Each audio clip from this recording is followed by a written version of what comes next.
Hello friends, in this video we will talk about ESP32 blocks.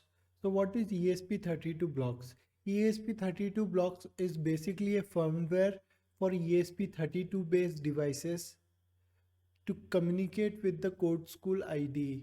So using the CodeSkool IDE, you can create your program using drag and drop code blocks, scratch blocks, and these instructions in your code would eventually run on the target device, which is like ESP32 base chipset in our case. So we already know, the first thing you have to do is sign into your account. So once you sign into your account, you will see a board menu. In the board menu, you have to click the install software, and before clicking the install software option, you have to connect your ESP32 device, and then you have to install all the necessary USB driver for your target device. So once you have done that, click install software, select ESP32 blocks, click install software on device, select the correct COM port for the target device, click connect. So in my case, it is showing me different option because I had already installed the firmware. But for you, it would show you install the software, and when you select, it would ask you to erase user data.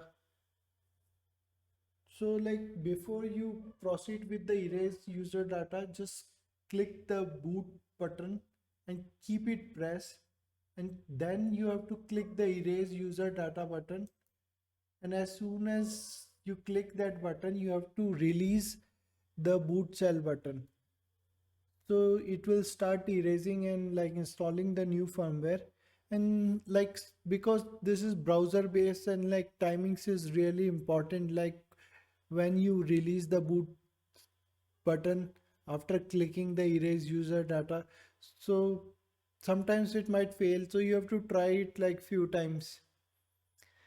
So make sure you had kept the boot button pressed, then you click the erase user data, and once you had clicked that button in the browser, just release the boot button also after 1 second.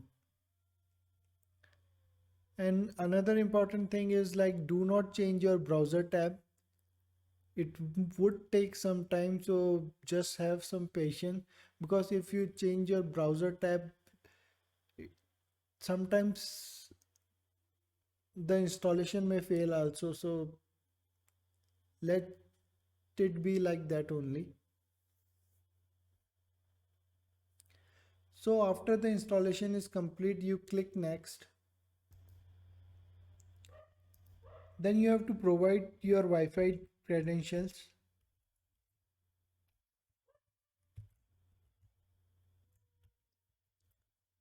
And I don't know, but first time it always fails for me, and maybe some bug or something.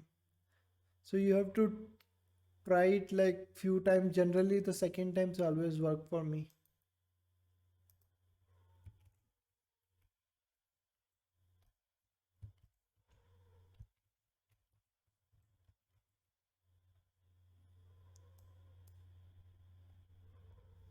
Then you click the visit device button, and then you have to sign in using your CodeSkool account and password.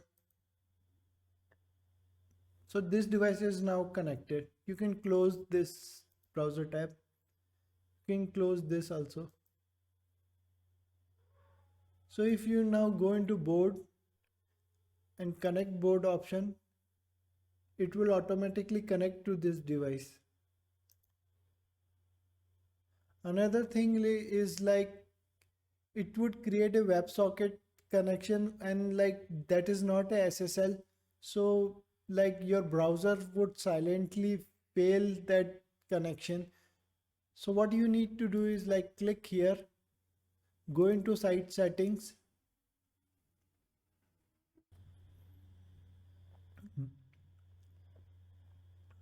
then go to the insecure content and click allow. So once you do that, you have to again refresh your browser, sign it again. So anyway, like I had already allowed, so it has connected for me like when I did the connect board option. But if it fails for you, you have to like allow insecure content in your browser. And then you have to again refresh your browser also, like once you do change any site setting. So we'll see some example like, so one of the simplest example is like blink LED.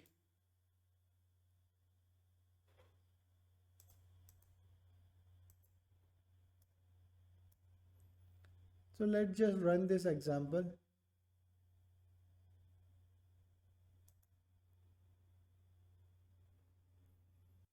Sometimes like connection fails, so like when you try to run it, it is not running, so you can like just connect it again and retry it. So as you can see, it is now running and the LED is blinking. So this is a very simple program. Like I have set the LED to GPIO2, then I am setting the pin mode as output, and then I'm in a forever loop just changing the state of the LED to be on and then off. On, wait for 1 second, off, wait for 1 second, and do it forever. You can also use the delay function, but you need to make sure that you don't give a very high value more than 1 or 2 seconds, because then the delay would run on the target device, and the target device all the threads would be blocked, so like the socket connection would fail and your program would stop running. So for that reason I'm using wait, but you can use delay 1000 also if you prefer that way. Another example we'll see is like LED fade.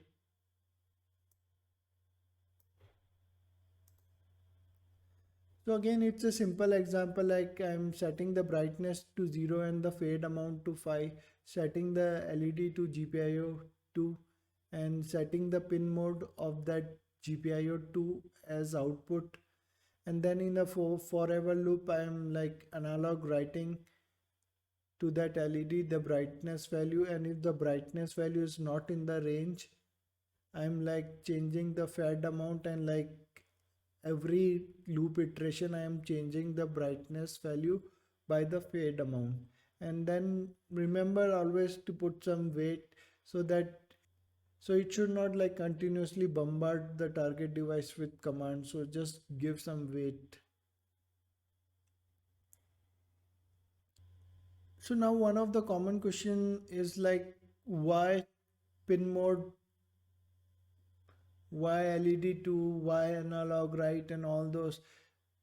It can be a simple function also, like set LED brightness to, and then you have a some slider which would set the brightness value.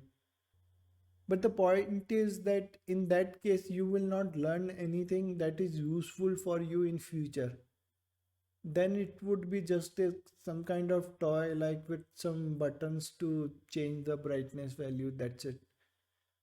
But when you write a program this way, you are actually learning, and this knowledge is actually carried forward with you when you migrate to Arduino IDE or platform.io, or any other embedded IDE which uses the same kind of programming. So these are the general basic concepts of embedded system programming. So once you master this basic, you can use like any environment, any target device of your wish.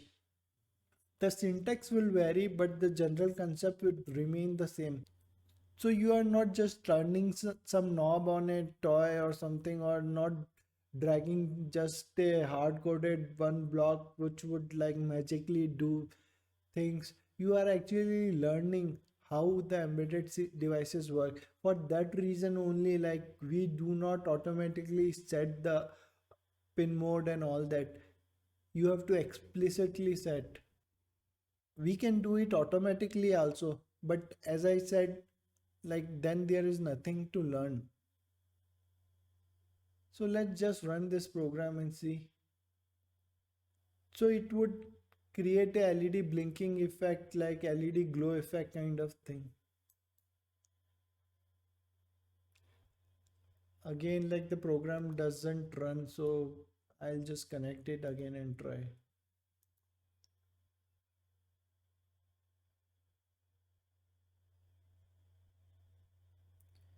Now you can see the LED fading slowly and like increasing again in brightness.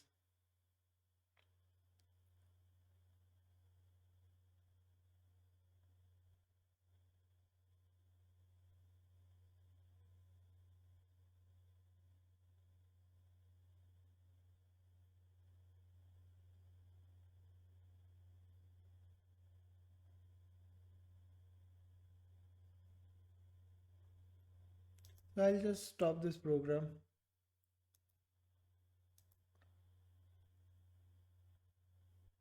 We'll see another demo of this dispenser based thing. So this is a small example like where the ESP32 device would actually interact with the ultrasonic distance sensor and a servo. So like when you bring your hand near the bottle, the distance measured by this distance sensor would be like very less. In that case, like the servo arm would push this dispenser knob to dispense some liquid in your hand. So again, like I am setting the ultrasonic distance sensor and the servo, and I am attaching the pin to the servo, and then I am writing a angle which is 0 degree default, and then I am in the forever loop checking for the distance. So if the distance is less than 20, it means like something is obstructing the distance sensor. For example, when you bring your hand in front of the sensor, the, the distance measured would be less than 20. In that case, the servo would turn 90 degree and then wait for a few seconds because you don't want to dispense again and again, and then it would release the dispenser bottle by like setting the servo arm again to 0 degree. So let's just run this program.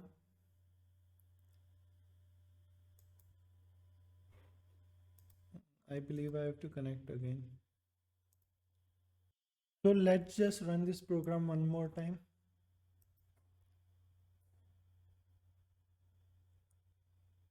And as you can see, like the currently the distance is like more than 190.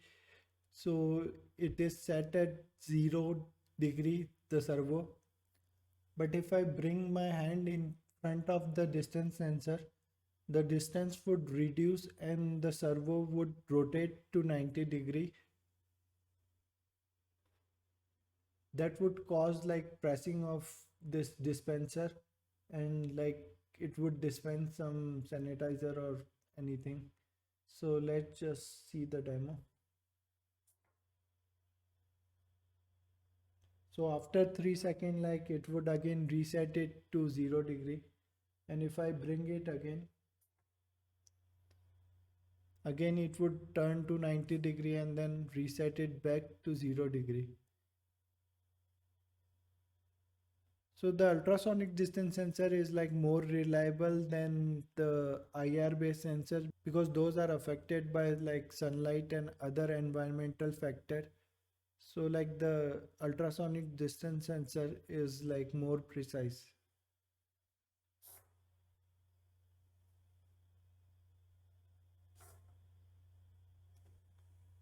So I'll just stop this program.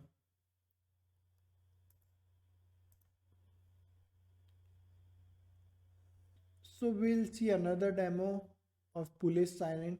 So basically it would like blink a Neopixel strip, half red, half blue, half red, half blue, kind of like a police siren effect.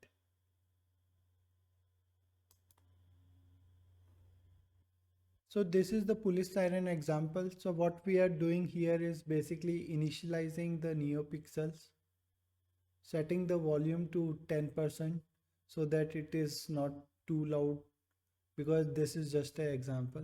Then starting the siren sound. So in the forever loop, what we are doing is like we are like calling the show light, and like if we are passing it through, then it would like turn on the half red light, and if we are passing false, then it would turn on the other half blue light. So like it would continuously increment counter, and like if the counter mode 2 is 0, then it will pass as true, otherwise it would pass as false. So let me just connect again and let's just run this demo.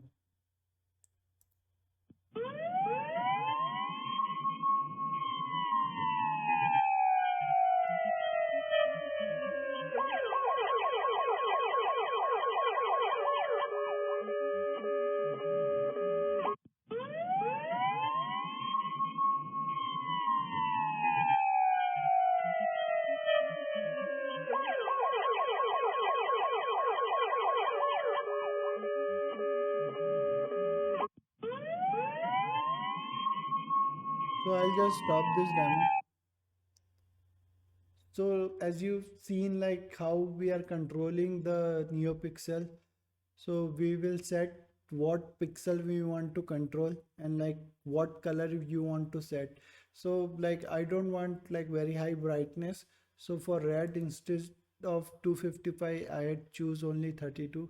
Same thing for blue, like instead of 255, for this demo purpose I have choose it 32 so that it does not like too bright in my eyes. So same way like the volume also I have decreased it to just 10%. So let's see like what other examples we have. So this is like sentiments example. This is kind of a machine learning combined with Arduino.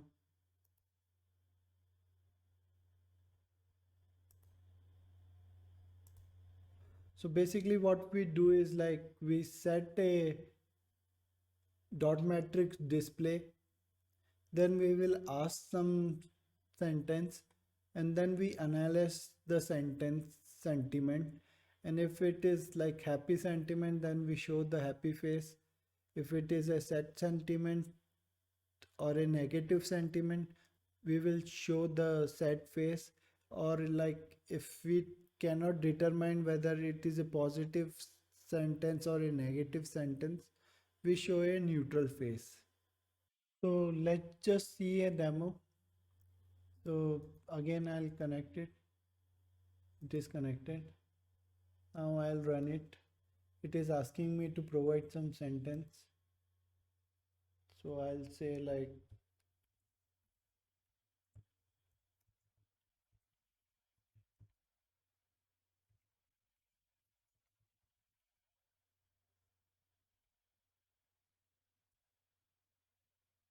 and as you can see like it has detected a positive sentiment. So it is showing the happy face.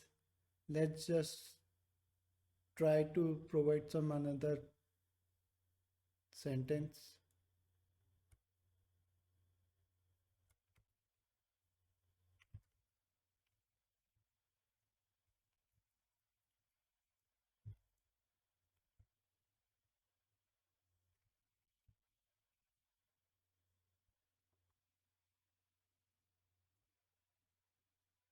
Let's see if it detects a negative sentiment.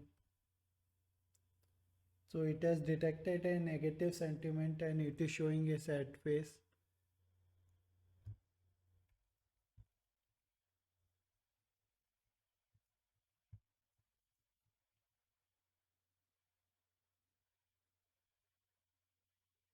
So it has detected a like a 0.81 positive score, but like it is not above 95% sure that it is a positive score. So we are like showing a neutral face. So as you have seen, like using this demo, like you are combining machine learning, artificial intelligence with embedded systems, Arduino programming, robotics, etc. I'll just stop this demo. We'll see another example. So this is the DHT11 temperature sensor and humidity sensor demo using the 16 cross 2 I2C LCD. So we will read the temperature and humidity using the DHT11 sensor and display it on a 16 cross 2 I2C LCD using the ESP32 blocks.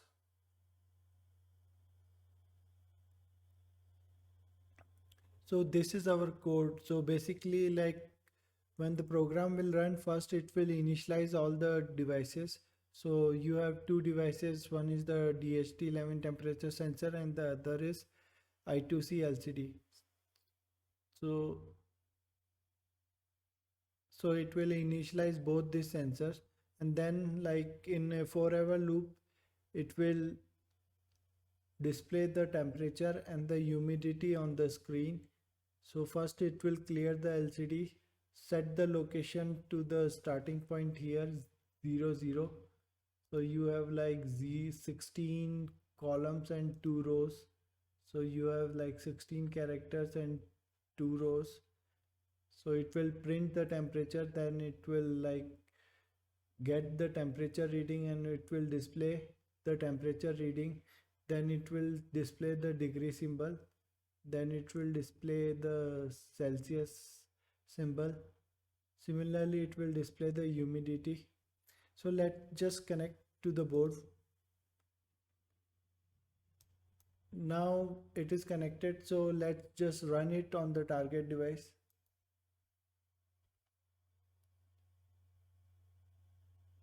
So as you can see, like it is displaying the temperature and humidity on the blue 16 cross 2 LCD. So as you have seen, like how easy it is to like just drag some blocks in the Scratch type of environment in CodeSkool and like run the code on a target device. So like you don't have to type any code basically. So like there are no syntax error per se. Similarly, like you don't have to compile anything. You just drag your blocks and run it by clicking the green flag, and it will automatically run on the target device. So you don't have to install any compiler, any IDE like Arduino IDE or platform.io. You don't have to install any like ESP32 environment. Then you don't have to like find the particular libraries for like temperature sensor or I2C LCD, and then you have to write your own code, compile it, burn it, upload it to the target device. So all those things is not happening here. So using ESP32 blocks and CodeSkool, it is actually much easier to write programs that can run on the embedded devices without you actually having to write any code or compile any code. So this is just some demo example, but you can use your creativity and imagination to come up with many more STEM based projects using CodeSkool. You can interact with lot more sensors like LM35 sensors, analog sensors, lot of digital sensors using the digital read and analog read APIs. So there are a lot of other benefit also. For example, like you don't even have to install any CodeSkool, like it is just a website in a browser which is already cached in your machine, so that even on a very low bandwidth it would run efficiently. So apart from no code, no compilation, no installation, just browser based software, if you want to write your own custom software also, you can do that very easily with CodeSkool. So for example, like I'll just load a project.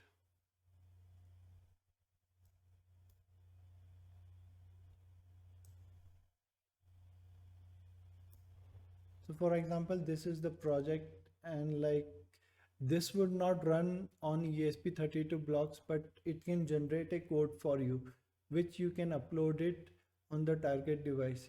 So you need to install like the code uploader. So I won't be going into much detail about how to upload your code, but basically like you go here and like download the code uploader installer, and then unzip that installer in some directory. So that would be installer.exe, and then you have to run that installer.exe, and it will download all the other necessary files. Once it downloaded all the necessary files,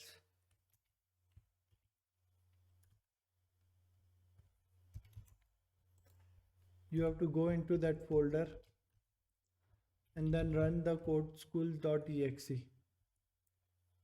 So once that application is running, you have to again refresh your browser.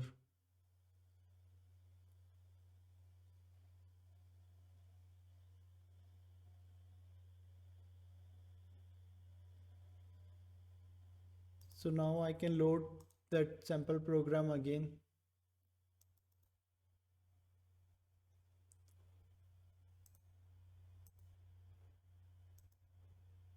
And this is my sample code.